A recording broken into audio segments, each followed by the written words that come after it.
사도신경으로 신앙 고백하시겠습니다. 나는 전능하신 아버지 하나님 전지의 창조주를 믿습니다. 나는 그의 유일하신 아들 우리 주 예수 그리스도를 믿습니다. 그는 성령으로 잉태되어 동정녀 마리아에게서 나시고 본디오 빌라도에게 고난을 받아 십자가에 못 박혀 죽으시고 장사된 지 사흘 만에 죽은 자 가운데서 다시 살아나셨으며 하늘에 오르시어 전능하신 아버지 하나님 우편에 앉아 계시다가 거기로부터 살아있는 자와 죽은 자를 심판하러 오십니다. 나는 성령을 믿으며 거룩한 공교회와 성도의 교제와 죄를 용서받는 것과 몸의 부활과 영생을 믿습니다. 아멘. 찬송가 449장 함께 찬양하겠습니다. 찬송가 449장입니다.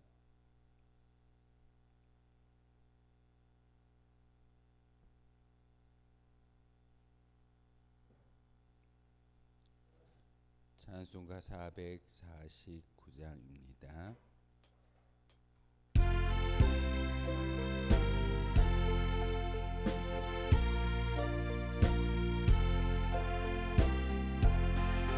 예수 따라가면 복음 순종하면 우리 행할 길 환하겠네. 주를 의지하며 순종하는 자를 주가 늘 함께 하시리라. 의지하고 순종하는 길은 예수 안에 즐겁고 복된 길이로다. 해를 당하거나 우리 고생할 때 주가 위로해 주시겠네. 주를 의지하며 순종하는 자를 주가 안위해 주시리라. 의지하고 순종하는 길은 예수 안에 즐겁고 복된 길이로다. 남의 짐을 지고 슬픔 위로하면 주가 상급을 주시겠네. 주를 의지하며 순종하는 자를 항상 복 내려 주시리라. 의지하고 순종하는 길은 예수 안에 즐겁고 복된 길이로다. 우리 받은 것을 주께 다 드리면 우리 기쁨이 넘치겠네. 주를 의지하며 순종하는 자를 은혜 풍성케 하시리라.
함께 보실 하나님 말씀은 마태복음 26장 1절에서 오늘 35절까지의 말씀입니다.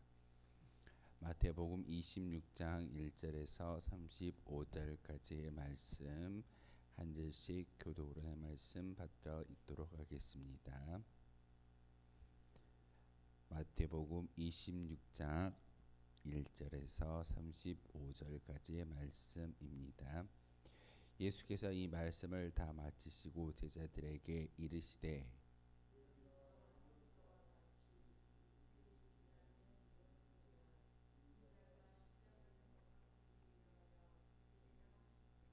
그때 대제사장들과 백성의 장로들이 가야바라 하는 대제사장의 관정으로 모여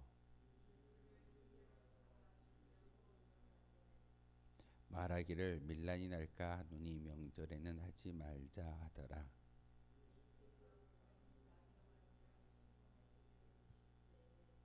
한 여자가 매우 귀한 향유 한 옥합을 가지고 나와서 식사하시는 예수의 머리에 부으니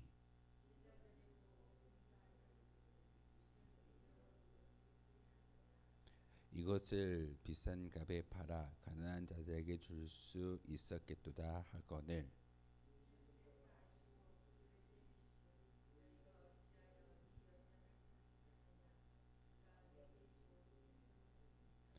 가난한 자들은 항상 너희와 함께 있거니와 나는 항상 함께 있지 아니하리라.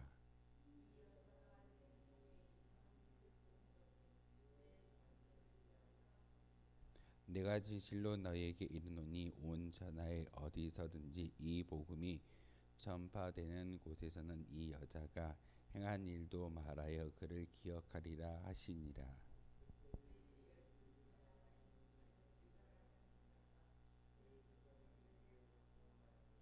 내가 예수를 너희에게 넘겨주리니 얼마나 주려느냐 하니 그들이 은 30을 달아 주거늘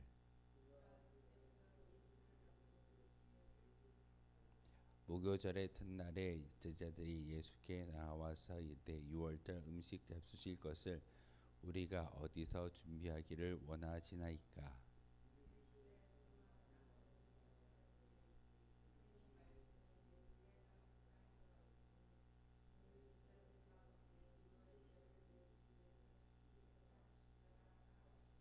제자들이 예수께서 시키신 대로 하여 유월절을 준비하였더라.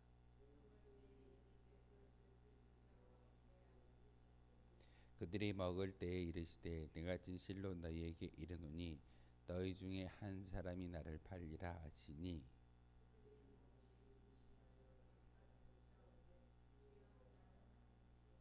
대답하여 이르시되 나와 함께 그릇에 손을 넣는 그가 나를 팔리라.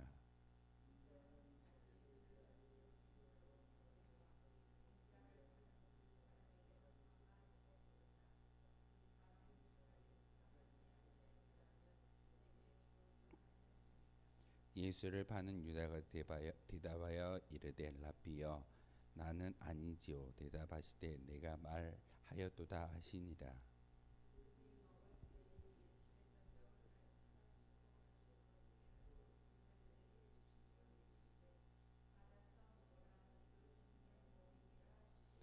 또 잔을 가지사 감사 기도하시고 그들에게 주시며 이르시되 너희가 다 이것을 마시라.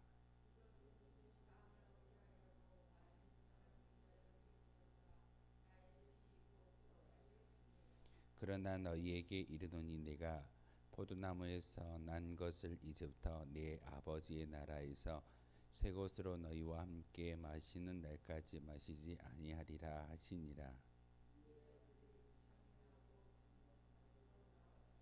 그때 예수께서 제자들에게 이르시되 오늘 밤에 너희가 다 나를 버리리라. 기록된 바 내가 목자를 치리니 양의 떼가 흩어지리라 하였느니라.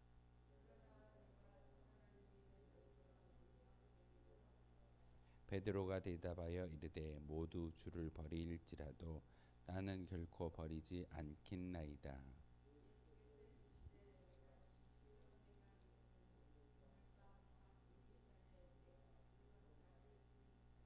함께 읽겠습니다.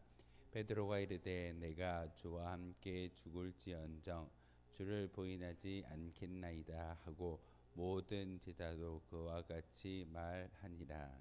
아멘. 마태복음 26장의 말씀은 예수님의 행적, 마지막 유월절을 준비하는 그런 예수님과 제자들의 모습, 그리고 다시금 십자가의 고난을 이야기하는 그런 말씀이 바로 26장을 통해서 기록되어져 있습니다. 예수님의 3년의 공생의 끝자락은 어찌 보면은 예수님께서 죽음을 준비하는 모든 여정길 가운데 있음을 우리에게 보여주는 귀한 말씀이기도 합니다. 예수님이 12명의 제자를 택하시고 그들에게 예수님의 생애를 통해서 가르침을 주시는 것은 바로 12명의 제자들이 예수님과 같이 생각하고 말하고 행동하기를 원하시는 그런 뜻에서 예수님은 12명을 선택하셨고 그들을 가르치셨는데, 어떤 교리적인 거나 어떤 율법적인 것을 가르치신 것이 아니라 어떻게 하나님의 거룩한 백성이 사는지를 예수님은 삶을 통해서 그들에게 친히 보여주고 계십니다. 3년의 공생애를 통해서 많은 병자들을 고쳤고 귀신들을 몰아냈으며 심지어는 자연을 다스리는 그런 어떤 기적을 보여주시는 것은 예수님이 이 세상에서 특별한 존재임을 나타내기 위한 그런 모습이 아니라 철저히 하나님의 순종의 길을 걷는 길이 무엇인지를 바로 제자들에게 보여주었고, 병든 자와 귀신 들린 자 그리고 자연을 다스리는 이 모든 것은 바로 복음을 전하기 원하시는 그런 예수님의 행적 가운데 복음을 전하는 방법의 예편으로서 많은 일들을 행하신 것을 우리가 보여주고 있습니다. 우리가 성령의 충만함을 간구하고 기도할 때 성령이 우리 가운데 임하는 그 순간 우리는 놀라운 일이 벌어질 것입니다 라고 고백합니다. 바로 성령을 통해서 특별한 능력을 가지는 은사의 이야기를 참 많이 하지만 그 은사는 복음을 전하게 하기 위한 하나님의 은혜의 선물입니다. 복음보다 앞설 수가 없습니다. 우린 종종 하나님이 주신 그 은사에 포인트를 맞추어서 은사 중심의 은사를 먼저 자랑하는 것이 우리의 모습일 때가 종종 있습니다. 하지만 하나님께서 방언의 은사와 예언의 은사와 통변의 은사와 여러 가지의 어떤 은사를 주시는 것은 복음을 잘 전할 수 있는 그런 방편으로서 주신다라는 것을 우리가 알아야 합니다. 우리는 복음을 위해서 철저히 부름받은 하나님의 거룩한 백성이며 예수님의 제자인 것을 우리는 분명히 알아야 합니다. 오늘 말씀에도 분명히 너희가 아는 바와 같이 이틀이 지나면 유월절이라 인자가 십자가에 못 박히기 위하여 팔린다라고 말씀을 전하고 있습니다. 예수님은 제자들에게 3번을 통해서 인자가 십자가에 달려 죽게끔 팔리게 될 것이고, 단지 팔림으로 끝나는 것이 아니라 죽어짐을 통하여서 죽음으로 인하여 부활의 사건을 너희에게 보여주겠다라고 예수님께서 말씀하셨습니다. 바로 마태복음 26장의 말씀은 이 예수님의 행적의 모든 끝자락에 어찌 해야 되는가를 분명하게 가르쳐주는 귀한 말씀이고, 그리고 그 말씀 가운데 예수님은 죽음과 장례를 준비하는 것이 예수님의 모든 행적이었습니다. 한 여인이 와서 예수님의 머리에 향유를 깨뜨려 붓는 사건을 통해서 예수님의 제자였던 가룟 유다는 이 향유를 팔아서 큰 돈으로서 많은 사람들을 도와주는 것이 온당하지 않느냐라고 이야기하고 있지만 예수님 그렇게 말하지 않습니다. 내가 너희와 함께 하는 그런 3년의 공생애가 이제는 끝이 나고 바로 우리의 인생 가운데 예수님께서 함께 하는 것이 아니라 이 여인이 하는 것처럼 소중한 것을 들여서 예수님의 장례를 준비하는 것이 온당한 제자의 모습이다라고 우리에게 말씀을 전하고 있습니다. 제자가 되기 위해서는 이 여인과 같이 내 모든 것을 먼저 드릴 수 있는 믿음의 고백이 있어져야 합니다. 내 것을 드리지 않으면서 어떻게 예수님의 제자가 된다라고 말할 수 있겠습니까?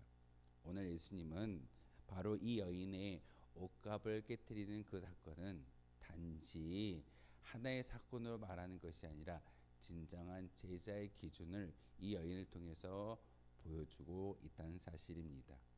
12명의 제자들처럼 인생을 드리고 예수님을 따라다니는 것이 진정한 제자가 아니라 잠깐이다 할지라도 자기의 전부를 드릴 수 있는 믿음의 고백이 있을 때만이 진정한 제자의 모습으로 살아갈 수 있음을 오늘 마태복음 26장을 통해서 우리에게 알려주고 있습니다. 그러면서 이 여인에 대한 이야기를 예수님께서 방어하듯이 이야기하니까 가룟 유다가 예수님을 팔고자 하는 마음이 있었지만 그것을 실행으로 옮기지는 아니했었습니다. 그런데 그 여인의 말에 대해서, 그 여인의 행동에 대해서 잘못을 지적했을 때 예수님께서 그 여인을 두둔하는 것을 봄으로써 예수님의 제자였던, 그리고 예수 공동체의 물질을 감당했던 가룟 유다가 예수님을 팔고자 하는 그런 마음을 갖게 되어졌고, 그리고 예루살렘의 종교 지도자였던 대제사장에게 찾아가는 것이 오늘의 기록물입니다. 가룟 유다가 정말 예수님을 미워하고 예수님을 싫어해서 팔라고 그랬을까요? 그렇지 아니할 겁니다. 지금 뭐 정통적인 성경의 이야기는 아니지만 가룟 유다의 회고록을 보게 되면 예수님을 이렇게 예루살렘의 종교 지도자였던 대제사장에게 팔리는 그런 사건을 통해서 예수님께 경각심을 주기 위해서 가룟 유다가 그러한 일을 했다라고 기록하는 기록물을 본 적이 있습니다. 다시 말하면 유다가 이렇게 스승이었던 예수님을 파는 그런 사건을 통해서 세상의 많은 사람들 가운데 예수님이 그것을 좀 충격을 먹고 이제는 내가 죽어져야겠다라는 말이 아니라 정치적인 메시아로 되돌이키기를 원하는 마음에서 가룟 유다가 이렇게 대제사장에게 예수님을 팔겠다라고 말을 했다라는 그런 기록물을 본 적이 있습니다. 어떤 심정에 의해서 가룟 유다가 예수님을 팔았는지는 알 수는 없겠지만 중요한 것은 예수님의 평가입니다. 차라리 나지 아니했더라면 좋았을진데. 그리고 가룟 유다가 예수님을 그 대제사장에게 팔는 그 사건을 통해서 보면은 은 30을 달아주었다라고 이야기하는 것은 보잘것없는 그런 인생이었음을 바로 보여주는 귀한 어떤 징표이기도 합니다.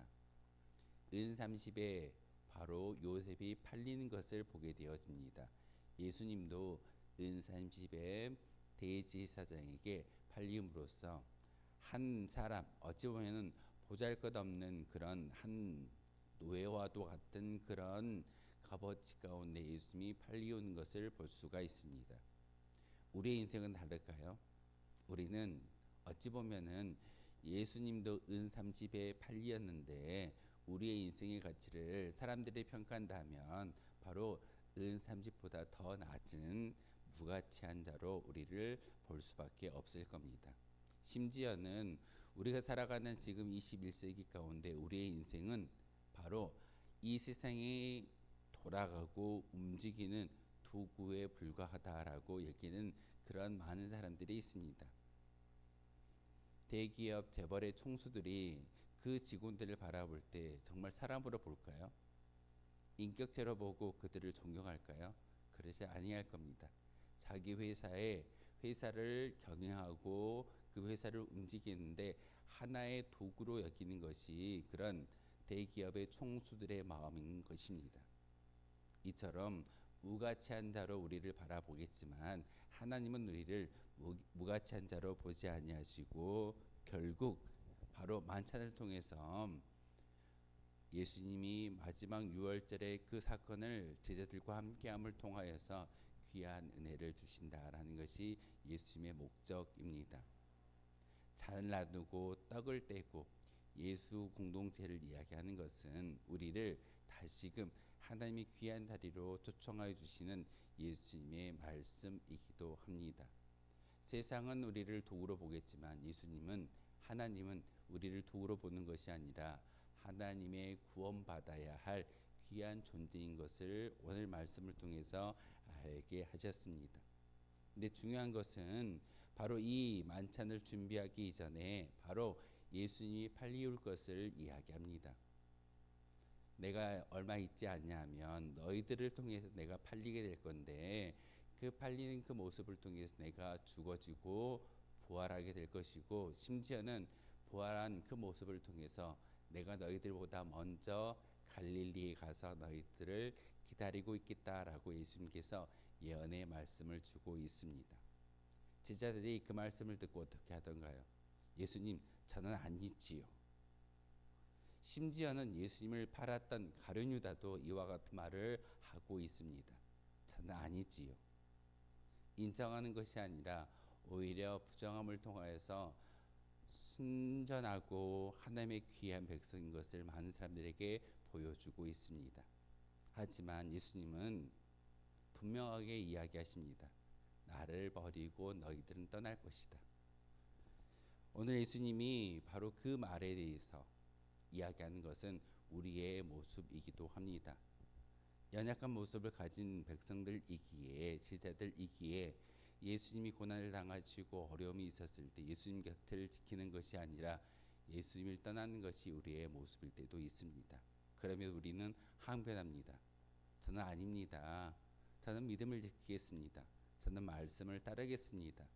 예수님이 온전한 제자가 되겠습니다 라고 이야기하지만 삶의 자리에서 어려움을 경험할 때는 떠나는 것이 우리의 모습일 때도 있습니다.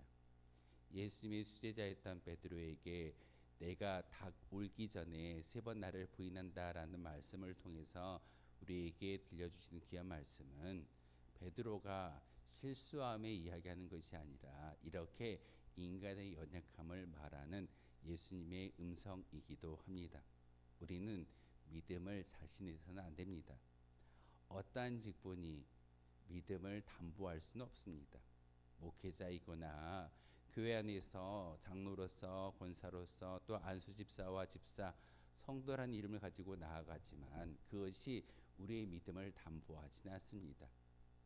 베드로는 예수님의 자칭 수제자라고 이야기했습니다. 예수님의 말씀에 가장 앞서서 모든 것을 행동으로 옮겼던 사람이 베드로였지만 그 베드로가 예수님을 떠나는 그 모습을 통해서 우리에게 알려주시는 것은 장담하지 말아라.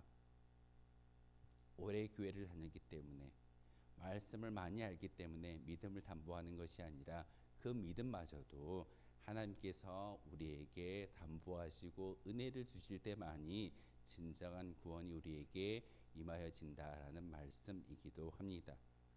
베드로가 예수님의 부활하심을 듣고도 예수님을 만나지 아니했습니다. 심지어는 갈릴리로 도망하는 것이 베드로의 결과이기도 합니다. 그것은 바로 나약한 자신을 인지하는 그런 믿음의 모습이기도 합니다. 이 시간 기도할 때 하나님, 나약하고 부족하고 어려운 나의 모습이다 할지라도 하나님께서 함께해 주신다면 예수님을 만날 수 있는 거룩한 믿음의 고백이 우리 가운데 있을 수 있다라는 그런 다짐으로 기도하실 때 우리의 기도를 도우시는 보혜사 성령님 그리고 하늘보좌 우편에서 우리를 위하여 밤낮 24시간 주무시지도 아니하시고 졸지도 아니하시는 그 예수님이 우리를 위하여 중보하신다라고 말씀을 통해서 알게 하셨습니다. 다시금 우리가 받았던 은혜와 구원은 바로 하나님의 구원의 역사인 것을, 하나님의 커다란 은혜의 선물인 것을 다시 한번 믿음으로 기도할 수 있는 저와 여러분 되어 주시기를 주님의 이름으로 소망하겠습니다. 기도하겠습니다. 거룩하신 주님, 참으로 감사를 드립니다. 우리를 위하여 저 모진 고통 가운데 십자가의 은혜의 선물 우리에게 허락해 주셨습니다. 하나님, 다시 한번 예수님의 이 마지막 만찬과 마지막 말씀에 대해서 마음속에 새길 수 있는 저희들 되기를 도와주옵소서. 그리함으로써 진정 하나님이 우리에게 주셨던 구원의 은혜가 많은 사람들에게 전달되어질 수 있는 사랑의 열매 십자가의 전달자가 바로 우리이길 소망합니다. 이것은 내가 너희를 위하여 찢겨진 나의 몸이며 내가 너희를 위하여 흘린 나의 피다라고 말씀하셨던 그 6월절 만찬의 모습이 말씀이 우리 가운데 새겨지게 하시고 많은 사람들에게 그와 같은 십자가의 사랑을 나눌 수 있는 귀한 도구 되게 도와 주옵소서. 항상 하나님의 은혜를 생각할 때마다 그 은혜 가운데 살아가야 하지만 우리는 여전히 우리의 환경과 여건을 보면서 불평하며 외면하며 저는 아니지요 라고 이야기하는 제자들의 모습처럼 살아갈 때가 참 많이 있습니다. 하나님 그럼에도 불구하고 우리를 사랑하여 주셨사오니 우리의 모든 의가 아니라 하나님이 주시는 은혜의 선물로 살아갈 수 있는 한 날 되게 하시며 오늘 하루도 그 영광을 위해 살아갈 수 있는 거룩한 주의 도구 되게 도와 주옵소서. 예수 그리스도의 이름으로 기도하옵나이다. 아멘. 하늘에 계신 우리 아버지, 아버지의 이름을 거룩하게 하시며 아버지의 나라가 오게 하시며 아버지의 뜻이 하늘에서와 같이 땅에서도 이루어지게 하소서. 오늘 우리에게 일용할 양식을 주시고 우리가 우리에게 잘못한 사람을 용서하여 준 것 같이 우리 죄를 용서하여 주시고 우리를 시험에 빠지지 않게 하시고 악에서 구하소서. 나라와 권능과 영광이 영원히 아버지의 것입니다. 아멘. 오늘 말씀을 기억하며 기도하도록 하겠습니다.